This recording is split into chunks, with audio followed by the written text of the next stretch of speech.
कर्पूर गौरम करुणावतारम संसार सारम। ओम शिवाय, जय माता दी। पुनः स्वागत है आप सभी का हमारे बहुत प्यारे से तुला राशि के जातक। अगस्त का महीना यानी 1 से लेकर 31 अगस्त के मध्य जो समय अवधि रहने वाली है, सभी जो दिन होने वाले हैं आप सबके लिए कैसे जाने वाले हैं? बहुत ज़्यादा अच्छे जाने वाले हैं, बहुत ज़्यादा शुभता के साथ व्यतीत होने वाले हैं। लेकिन इस पूरे महीने में 5 दिन ऐसे रहेंगे जो बहुत ज़्यादा सावधानी से बिताने की आवश्यकता है आपको। 17 तारीख से लेकर 21 तारीख के मध्य जो ये 5 दिन हैं, इसमें कुछ पुरानी चीज़ें उठ के आ सकती हैं, मानसिकता थोड़ी सी प्रभावित कर सकती है, मानसिक संघर्ष बढ़ा सकती हैं। जातक जो है व्यर्थ में ऐसा समझिए कि कोई विषय अभी सार्थक है भी नहीं, वर्तमान में उसका कोई भी इशू नहीं है, लेकिन उसको सोच के कि भविष्य में ऐसी ये दिक्कत दे सकता है, तो उसके लिए हम बहुत ज़्यादा विचार कर रहे हैं। ये ऐसे समझ लीजिए कि कोई छोटी घटना है, उस पर जो आपका रिएक्शन है वो बहुत ज़्यादा ओवर होने वाली स्थिति में आ सकता है। तो इसमें 17 से लेकर 21 तारीख के मध्य हमारे को क्या ध्यान रखना है कि बहुत ज़्यादा हमारे को वाणी पे भी कंट्रोल रखना है, और जो चीज़ें हमारे बस में नहीं हैं उनको व्यर्थ में वर्तमान में नहीं खींचना है। बस ये 5 दिन के लिए मेरी प्रार्थना है कि बिल्कुल वर्तमान में रहिए, बिल्कुल शांति तरीके से 5 दिन व्यतीत करिए। उसके अलावा जो आपकी परफॉर्मेंस है, भाग्य की जो ऊर्जा है, बहुत ज़्यादा शुभता के साथ व्यतीत होने वाली है। अब गोचर में जो कुंडली बन के आती है उसमें जो 12 सेक्शंस हैं उन सब पे डिस्कस कर लेते हैं। सभी जो ग्रह हैं आप सबको क्या क्या आशीर्वाद देने वाले हैं उसके ऊपर एक विस्तृत चर्चा कर लेते हैं। अब लग्नेश से प्रारंभ करते हैं। लग्नेश की स्थिति शुक्र की बहुत ज़्यादा सुंदर बनी हुई है। इन्होंने कहीं ना कहीं भाग्य की वृद्धि भी करी है, और गुरु जो पुरानी नीतियों पे चलते हैं और बहुत जल्दी जो है एक्सेप्ट नहीं कर पाते हैं, उसकी भी थोड़ी सी इंटरनल रिपेयर करने में मदद करी है शुक्रदेव ने, क्योंकि वह भी गुरु पद पे आसीन ग्रह हैं। उसके साथ साथ में 21 तारीख के बाद से शुभ लक्ष्मी नारायण योग बनेगा कर्क राशि में। यह आपके 10वें सेक्शन में पड़ती है। तो यह चीज़ समझ जाइएगा कि कर्म क्षेत्र में बहुत अधिक निखार आने वाला है। यानी ओवरऑल ये कहा जा सकता है कि आप कामकाज को लेकर, भाग्य को लेकर, मेहनत को लेकर, धन को लेकर, समृद्धि को लेकर बढ़ते हुए पक्ष में हो। अब दूसरे भाव की बात करते हैं। दूसरे भाव के स्वामी थोड़े से पीड़ित बने हुए थे, लेकिन पिछले महीने जुलाई में 28 तारीख को केतु से अलग हो गए हैं। केतु से अलग होते ही ये पहुंच गए हैं 12वें सेक्शन में। यहाँ सिर्फ ये ध्यान रखना पड़ेगा कि हमारे अंदर सुनने की जो कला होती है वह भरपूर होनी चाहिए। अदरवाइज़ बहुत सारी चीज़ें हम थोड़ा सा एक जो दबा हुआ क्रोध जो अंदर चल रहा है, अगर वह उभर जाता है तो बहुत सारे मौके हमारे हाथ से छूट सकते हैं। सुनने की आदत अगर है तो मंगल द्वादश भाव में जो बैठे हुए हैं, कन्या राशि में जो बैठे हुए हैं, वह कोई भी डिस्टर्बेंस ऐसी नहीं पैदा करेंगे जिससे कि जो उत्तम धन तक आप जा रहे हो वह कदम आपके किसी और दिशा में जा सके। बस ये बात ध्यान बना के रखिएगा। तो कई सारे मार्गों से धन जो है स्थायी रूप से आने के बीज भी पड़ सकते हैं इस महीने में। मेहनत के पक्ष की अगर हम बात कर लेते हैं, गुरु बाबा हैं, धनु राशि है, यहाँ पर मिथुन राशि में बैठे हुए हैं, लेकिन अतिचारी चाल में है, और संग इनको मिला है दूसरे गुरु पद पे आसीन ग्रह का, यानी शुक्र बाबा का। इसको आप ऐसे समझिएगा कि जब जातक को यह चीज़ बिल्कुल अच्छे से क्लियर हो जाती है कि मैं ही वह एक प्रकार का उपाय संकल्प शक्ति के रूप में हूँ, जो जब अपनी वैल्यू पहचान लेगा तो अपनी मेहनत से ही मैं आगे बढ़ूँगा। अभी मैं हमेशा परिवार के सदस्यों को बढ़ाने के लिए कंधे जोड़ता रहता हूँ। तो यह चीज़ थोड़ा सा बहुत अच्छे लेवल पर बृहस्पति देव समझाने का प्रयास कर रहे हैं, लेकिन उसमें जो थोड़ी सी चालाकी और कूटनीति की जो कमी रह जाती थी, क्योंकि वक्री चल रहे हैं शनि बाबा, तो वह कमी जो है बहुत अच्छे से शुक्र बाबा जो है उन्होंने पूरी कर दी है, और वो फिर आगे मूव कर गए हैं।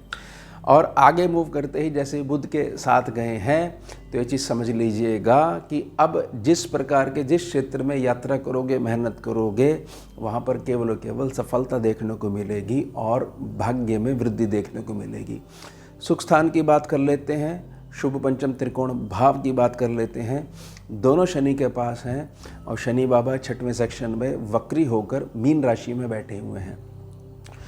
अब मीन राशि के स्वामी जो हैं कर्जे की थोड़ी सी ऊर्जा लेके भाग्य स्थान पे जा रहे हैं, ज़रूर जा रहे हैं, लेकिन अतिचारी चाल में है।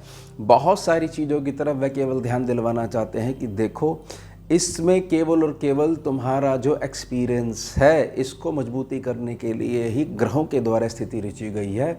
जब तुम रियलाइज़ कर लेते हो कि भाई ये मात्र एक लेसन है, तो फिर आप देखते हो कि बहुत तेज़ी से सॉल्यूशंस भी आपको उससे बाहर निकलने के लिए मिलने लग जाते हैं। यानी कहा जाए शनि बाबा जहाँ बैठते हैं उस सेक्शन को दबाते हैं और वक्री हैं तो पीछे वाले सेक्शन को निखारते हैं जहाँ पर राहु बैठे हुए हैं।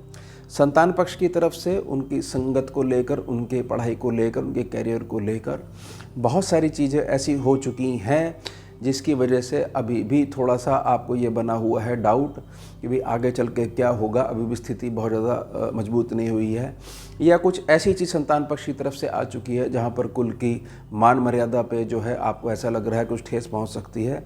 उन सब के सॉल्यूशंस अब शनि बाबा आपको दिलवाएंगे ही दिलवाएंगे।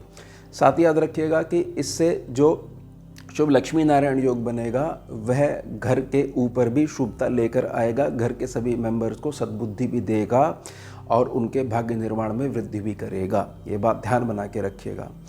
अब 7वें सेक्शन की हम बात कर लेते हैं। सप्तम भाव से सीधे तौर पर जीवन में मांगलिक कार्य, वैवाहिक सुख और हर महीने आने वाला जो पैसा है जिससे कि मूलतः हमारा घर चलता है, उस पर बात कर लेते हैं। इसके स्वामी बनते हैं मंगल, क्योंकि मेष राशि है, वे कन्या राशि में पहुंच चुके हैं लेकिन द्वादश भाव में बैठे हुए। द्वादश भाव में अगर मंगल खर्च होते हैं तो पुनः स्मरण करवा देता हूँ, जातक को कोई भी नहीं गिरा सकता है, सिर्फ और सिर्फ अगर वह अपने क्रोध पे थोड़ा सा नियंत्रण रखना सीख जाए। यहाँ का मंगल अगर थोड़ी सी विपरीत ऊर्जा देता है तो जातक किसी भी बात को सुनना ही नहीं चाहता है। उसको बहुत अच्छे से ये क्लियर होता है आंतरिक मन में, आंतरिक हृदय में कि मुझे सब आता है, मुझे सब पता है। इस वजह से बहुत सारे मौके जो हैं वो हाथ से निकल सकते हैं, तो हमने मौके निकलने नहीं देने हैं।